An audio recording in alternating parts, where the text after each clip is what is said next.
pretty clear indication that Republicans in Congress are more interested in playing politics and more scared of the... Who's playing politics? Josh, you just said there are people already in the United States suspected of having links to terrorism that you have already let in. And yet, the Republicans are the ones playing politics? No, the Republicans are saying, well, let's not let any more in until we can fully vet them. And you're saying that's a bad idea? Obama's going to veto that, and you're accusing the Republicans of playing politics? And that's simply because the Republicans are scared of the NRA? How about the Republicans just might be scared of the American voter who's saying enough is enough. You're not going to let any more of these Syrian so-called refugees. Hell, hey, Josh, Mr. Ernest, did you not see what Canada did? Is Canada playing politics too? Because Canada they just prevented. They just laid out the new Trudeau. What's it, Justin Trudeau? He's the new prime minister.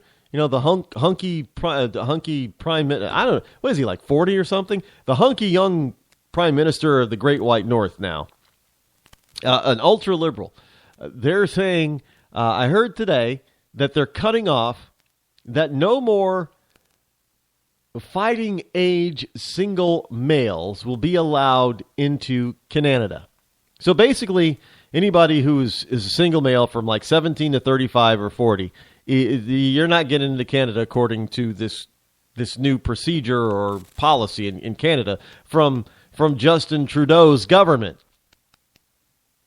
And yet you still want to let them here into this country and then accuse Republicans who want to stop them of playing political games? I don't know. Folks, I don't know where we get these people from. I just do not understand. I don't know. Trust me, I try with all my might to understand them because I need to understand them in order to be accurate with the description when I talk to you about it. But these people, they just defy. This is beyond stupidity. This is beyond partisanship. This is nothing more than a purposeful agenda. Did you understand what I just said? This is not out of ignorance or stupidity that these policies come into play, and that the words that they're using are the words that they are using. Everything is deliberate. This is a purposeful 8-year event, if you will. There is nothing left. Look, when Biden was out there giving his non-enter the race, non-acceptance speech, Obama was standing there looking at him. He wasn't there to support Joe. He was there to make sure Joe did exactly what he wanted. He was there to berate Joe and say, Joe, I'm the president. I'm your boss right now. You're going to do what I say, or you're going to be a body. You got it? So I'm going to be there just to remind you, as a reminder, that if you don't do what I say, Joe, you're going to be a body. Got it? Good. Now, get your butt out there and tell everybody. I don't care how long you got to take. You can take 20 minutes. Better be like 5, but you can take 20. I got time. You know, my golf game got canceled today. So I got time. So you can go out there, 20 minutes long. Tell everybody that you're not running for president. Just don't tell them I told you so, but you made this decision. But understand, my decision, that you're not running. And if you try to run, you're going to be a body. You got it? Got it. Good. Okay, let's go. You got this, Joe. Come on now. You can do it. Yeah, I know you're sad, Joe, but hold your head up. Yeah, Joe, because you're not going to run. None of this is by accident. All of this is look, Obama's taken a cue from the Clintons. The Clintons have choreographed everything. Once they got into that White House, There was nothing that they didn't plan out. Now, well, the impeachment, that wasn't planned. But everything within their power was planned out and scheduled. There was nothing that did not happen by happenstance. That happened by happenstance. If you look, obviously they couldn't control every situation because that whole Monica Lewinsky thing, that wasn't supposed to get out. Monica was just supposed to be, oh, starstruck. She would never say anything against Bill. But hey, look, when she had to come clean and tell, come clean. Oh God.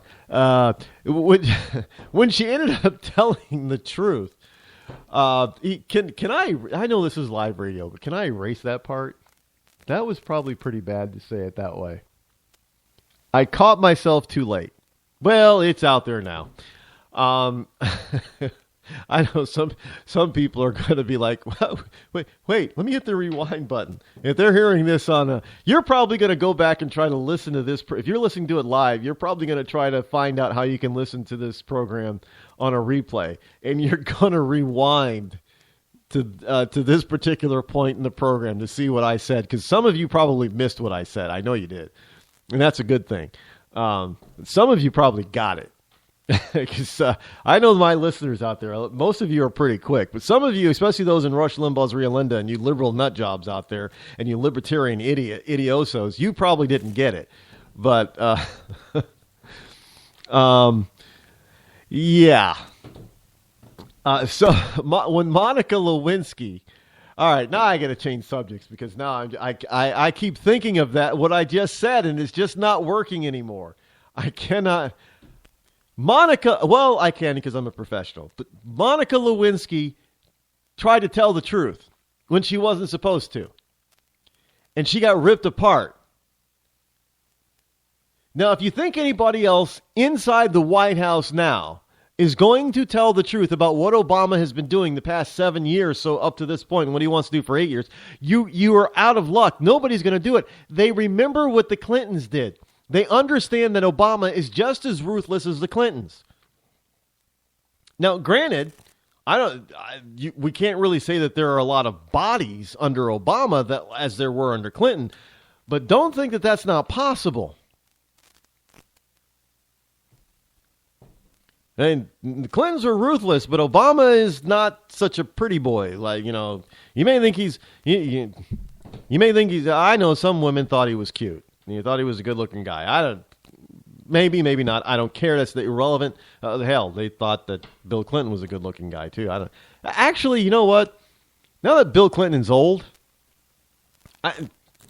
he's probably better looking. He's probably aged. Even though he's gotten old, he's probably aged. But he probably looks better now than he did when he was in office. I just don't see where people thought Bill Clinton was a good-looking guy back in the day. I don't know. Hey, he's 60-something years old. He's got a full head of hair. It's all white. And I think he's probably a good-looking guy for being nearly 70. But back when he was in his 40s, yes. Okay. But you have to understand that these people are ruthless. And everything is planned. You cannot go off the planned reservation with them. If you do, you're going to have to suffer the consequences. Now, you have to understand that, look, that may have been what happened to Chris Anderson, ambassador, Libya. Again, look, that was under Clinton's. Can I say this? I know this is just conjecture, and it might just be coincidence, but I don't know of any diplomatic or governmental deaths after Clinton left the Department of State. Has anybody else noticed that? I don't remember any. But we've got 8 years of the Clinton presidency and 4 years of the female Clinton Secretary of the State, and we've got bodies that line up, that add up, that pile up under the Clintons. Whenever these guys get into power of leadership like this, powerful role, it seems like people around them die. Now, I don't know. If I were in Washington, D.C., and I were a politico, one of those people that just works in government all the time because they don't have the skills to work in the private sector, and Hillary Clinton is elected president, I'd get the hell out of town and stay away for 4 years at least. Because if she's president, that means more people are going to die.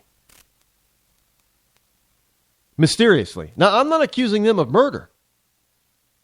I'm just saying I think it is quite coincidental that so many people have, under mysterious circumstances, lost their lives while they were in power. I'm just saying. And if I was Politico in D.C., I wouldn't be taking the chance, really. I mean, hell, right now I wouldn't be taking a chance because you got these idiots out there talking, well, you got, hey, you Republicans, you're playing politics. I'm not playing politics. Yeah, I want these people to come in. I know some of them are probably terrorists. But hey, if we take away the Second Amendment, we don't got to worry about them getting guns. Let me tell you something about them getting guns. You couldn't legally get a gun like that in Paris, could you? They had them, didn't they? You weren't supposed to have the weapons that they had in that Paris attack, were you? Because that's illegal in France.